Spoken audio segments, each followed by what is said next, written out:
Oh God, I'm gonna cry. Yeah, imagine how I felt.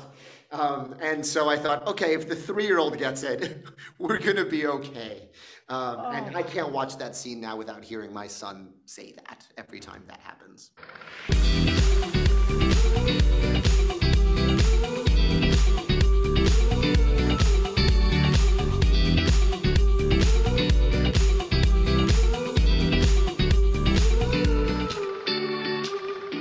Andrew, I can officially say this is probably my favorite thing you've ever done. You are just fantastic in this. Thank you so much. That means a lot. Thank you. Congratulations. I know one of the big themes, and I had to laugh every time Jonathan brings up the age of 30, because I am slightly older than 30. No. I know, surprise, surprise. But that urgency that we all feel to kind of leave our mark and do something special, for someone like you who's creative, does that urgency ever maybe relax a little as you start getting awarded for your work and as you start getting recognized, or is it still there? It's a funny thing. It's such a good question. I think our 20s is that period of time which, and it's archetypal. I don't think we can control it. It's where we need to establish ourselves as people, whether it's through our career, through our lives, through our relationships. It's like we're all out wandering in a kind of no man's land, going, well, who am I, and how do I stake my claim of my belonging here on Earth, right? And for Jonathan, of course, it's to do with his creativity, because he knows he has this deep well of songs to draw from that he knows he wants to give to the world. So for me, that's definitely was a defining feature of my 20s and my early 30s. And then, yeah, something shifts. You know, the metabolism starts to slow slightly, and you start to get a little bit cozier, and you start to want a couple of different things. Like, you know, I want a family, and I want to, you know, I want to create a home for myself that's not just running around but then there's this other thing that is in conflict, and I feel it personally, which is I'm never satisfied with my creative output. And I think that is a defining feature of anyone who creates things, and any artist, any creative person. And that's what keeps us curious, keeps us frustrated, and keeps us making. And I think that may be part of the grand design of being a person, is that we're not ever meant to get there. We're always meant to be kept alive and kept enlivened through a divine dissatisfaction. And I think that is how I love to live. I love the scene. You learn a lot about him just by looking at what's in his room, those cassette tapes, which again, I don't want to age myself. I can relate to the cassette tapes and the books. What currently is in your room that would give us the biggest clue into who Andrew Garfield is? Oh, it's such a nice question. I love that question. I'm trying to think, what are the books on my shelf right now? I'm reading a book about Mike Nichols.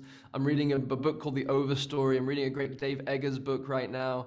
The last great book I finished was Ocean Vuong's On Earth We're Briefly Gorgeous. I have a surfboard, I have a bicycle, I have a wetsuit, and I have a couch to lay down on. Probably the couch is the most indicative thing for me right now, or the thing that I'm longing to be on all the time, is just to lay down. Yeah, get some rest for sure.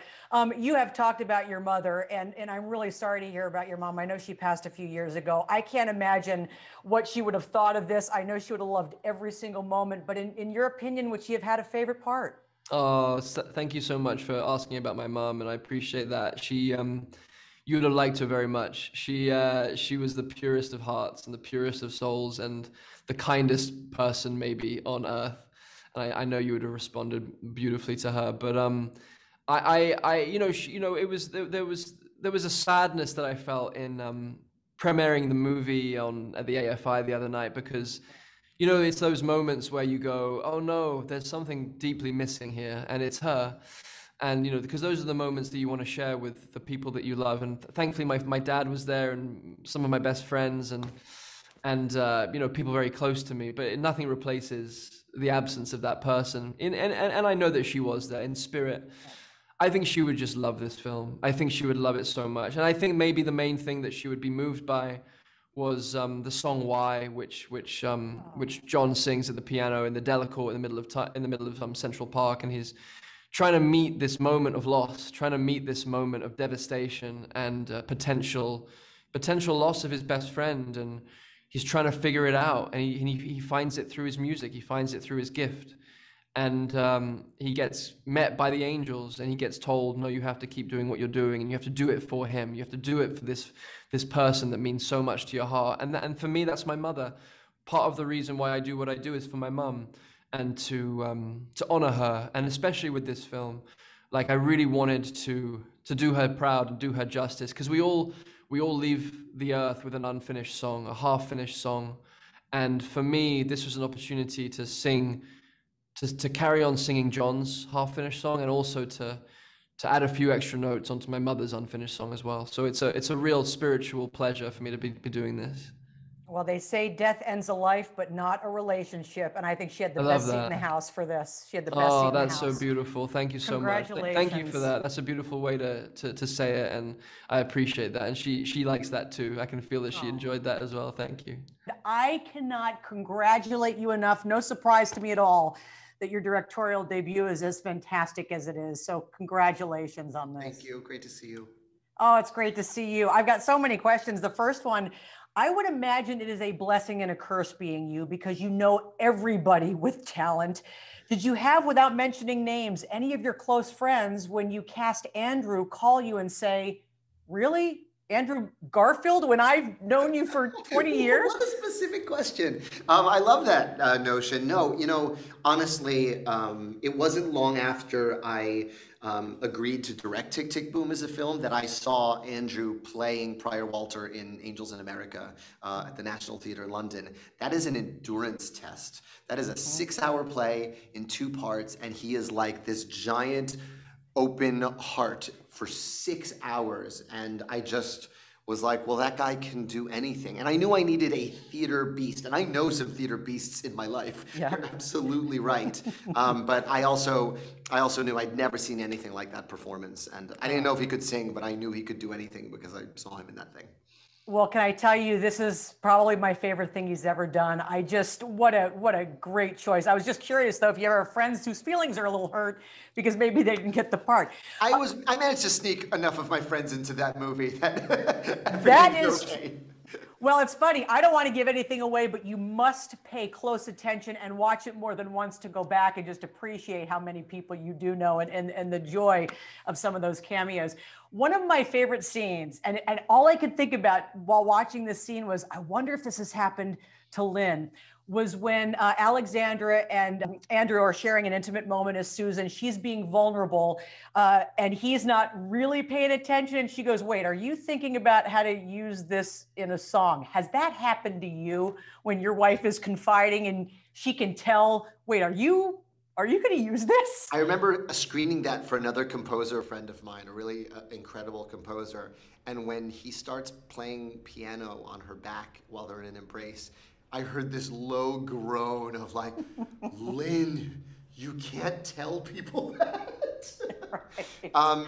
There's a tough secret when you are dating or in a relationship with an artist, because there's a tape recorder that's always on in their mind and in their heart. The way Sondheim put it in Sunday in the Park with George is, there's a part of you always standing by, mapping out a sky, working on a hat.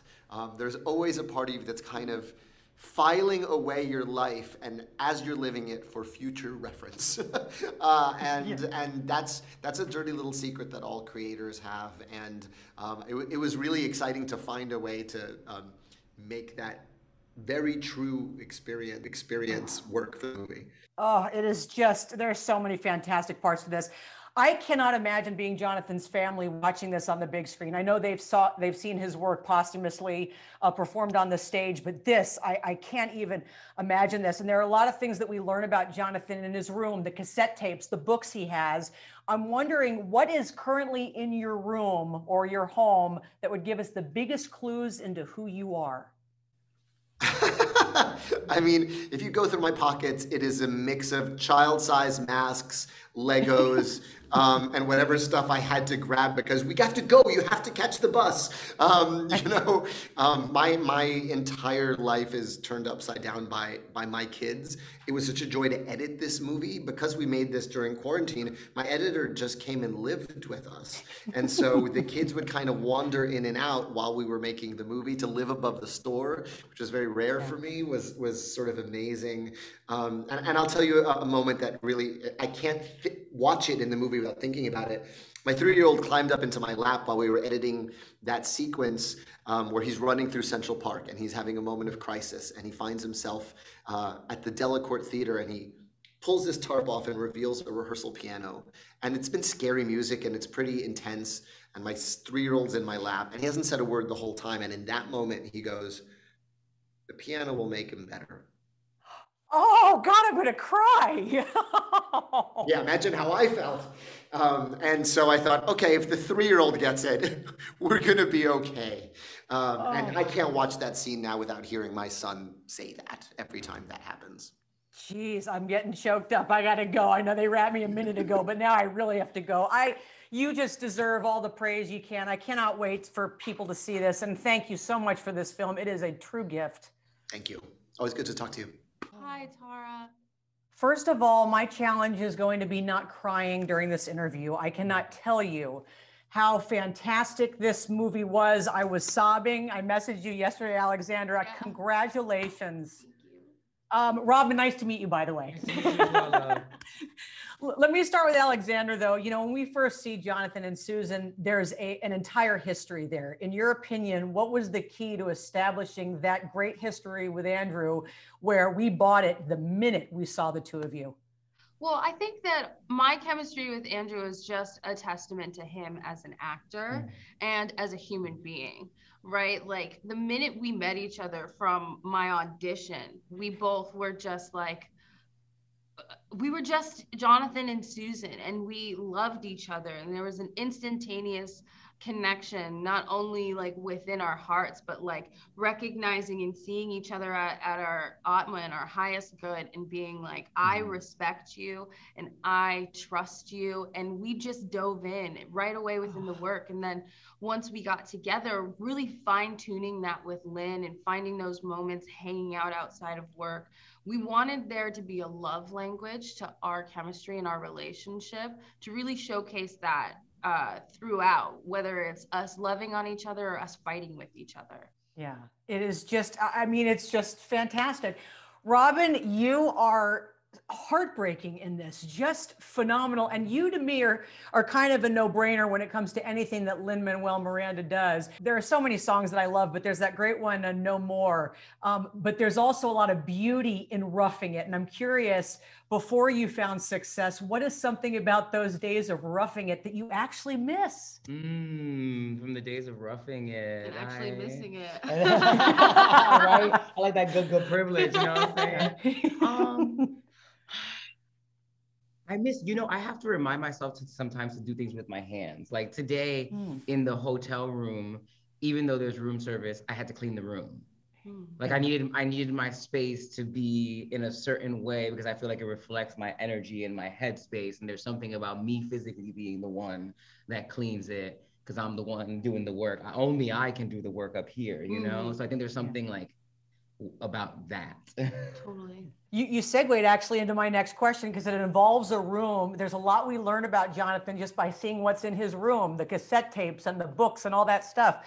Alexandra, I'll ask you both this question, but Alexandra, what is currently in your room that would maybe give us the biggest clues into who you are? I have a vanity that is surrounded by guitars. And I think that like most describes me. On my vanity is all skincare. It's serums and creams and masks. And I like bought these LED lights so that the lighting was perfect for when I'm like plucking those hairs off my chin. You know what I mean? And then it's surrounded by guitars where I can like just grab one and pick it up and just jam and hang out on my bed with my dogs and write songs. And I think between those two things, you'll really be able to figure out who I am. I love that. For me, it's my kitchen. It's like, I have different like, Puerto Rican appliances, like not even appliances. They're like a tostonera is this wooden thing that when you're making plantains, the savory ones, you fry them once and you pop them out and you flatten them on the tostonera and then you refry them. It gives you the proper shape because you can't get the shape the first time you fry them. Right. There's also pilon, which is like a traditional Puerto Rican wooden mortar, and like it's a you know, has, you know what I'm talking about? The chocolate, yeah, more. Yeah, well, the more, yeah, thank you. But as opposed to like the like stone ones, it's just wood. And then the caldero, the traditional caldero, which is like a cast iron pan, but it's like the silver ones. And like, there's something about Puerto Ricans, like they love their big old silver caldero with their, you know, rice and mondongo and like whatever it is that day. Yum. Come on, cook for me. I got you. I have to ask you, one of the greatest messages I think in this comes from the Stephen Sondheim line when he says, next time write about what you know. And I'm curious, Alexandra, if you could write a musical about what you know most about, what would that musical be about? I think that I would write a musical about connection. I really love to look people in their eyes. And if they're doing something of service for me, thanking them, appreciating their contribution. I think that's something that kind of falls through the crack in our everyday life. And to be able to do that, you never know what someone was going through before they got to you in that moment. They could have been having the worst day and you saying, hi, hello, thank you so much. I appreciate you. Oh, you didn't have to do that, but you did. That's so awesome. You're a rock star. Just in doing that, you can really help you can change someone's day. And in turn, you kind of change your own day with that when you stay in that place of love. And I would love to just write an entire 3-hour musical about that. I would just say I would love to do a period piece on Puerto Rico. That's a period that like so much happened for my family and it made me me, that I want to go back to that time and do a period piece in the mountains. Oh, wow. Yeah. I would watch that. I would watch that too. Oh, congratulations. I'm looking you in the eyes, but I wish this was in person. Blessings to you, love. Take care. I have to ask you, it's interesting. There's that great song, No More, and it kind of harkens to the things that we wish we could have versus Roughing It. And there's so much beauty, I would imagine you guys agree, in those days of roughing it before you found success. And I'm curious, Joshua, I'll start with you. What do you actually miss about those days of roughing it? Can I tell you that, and that's one of my favorite numbers in the movie, when I moved to New York outside of school to pursue this career of Broadway, film, and television and music, I was in a basement apartment where my room was like, you can't see the extent of my arms right now, but it was like the size of a twin size bed. And I remember waking up there and just being like, I'm in New York. Like, that's enough. That was just all I needed to be. I made it here. And certainly there are moments where you felt like you're roughing it and, there's roaches and maybe a rat or two. But even then, it's like living the dream. So, but then, you progress and the dream becomes a reality and you realize that like the dream is a moving target. So you just have to really, think about each moment and try to appreciate it when it comes. Vanessa, how about you? What is something you miss about actually those days of just collaboration and roughing it? I mean, I feel like I get to have collaboration days like all the time. This entire movie was a massive collaboration for everyone because of Lin leading the ship and being the inclusive man that he is. We all felt so seen and so safe and so free to express ourselves. And I feel like that's why the movie is so magical, because we were given the opportunity to really just open our souls up and allow that to be captured on film, doing what we love. Yeah, it is. It comes through throughout the whole entire film. One of the things I've been asking everybody, we learn a lot about Jonathan by just taking a peek around where he lives, the cassette tapes, the books. I'll start with you, Vanessa, on this one. What is the thing in your room currently that would give us the biggest clue into who you are?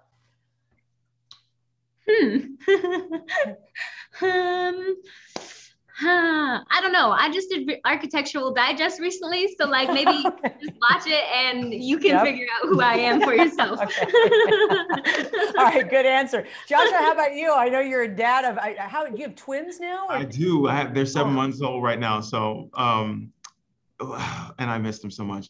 I would say that probably I have a guitar, hanging up on the wall in my music room, and I'm a music enthusiast, and it means so much to me. I'm always singing with my kids and my wife at home. And so music, you can tell out by the guitar. Music. Yeah.